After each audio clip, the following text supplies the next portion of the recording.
ঈদ মানে আনন্দ, ঈদ মানে খুশি। কিন্তু এই আনন্দের ঈদ মুহূর্তেই পরিণত হতে পারে ভয়ঙ্কর নিরানন্দে। আপনার একটু অসাবধানতা, একটু অসচেতনতা হতে পারে আপনার জীবনের ভয়ঙ্কর বিপদের কারণ।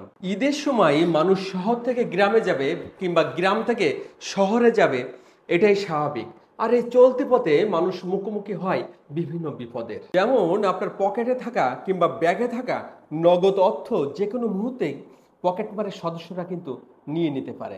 অজ্ঞান পার্টি সহ বিভিন্ন পার্টির সদস্যরা আপনাকে অজ্ঞান করে যে কোনো মুহূর্তেই আপনার সর্বস্ব লুটে নিতে পারে। শয়তানের নিঃশ্বাস নামক ভয়ঙ্কর এক মেডিসিন প্রয়োগ করে আপনার কাছে থাকা সর্বস্ব কিন্তু যে কোনো মুহূর্তেই লুটে নিতে পারে। এছাড়া আরো অনেক প্রতারক চক্রের সদস্যরা রাস্তায় অপেক্ষা করছে আপনাকে বিপদে ফেলার জন্য।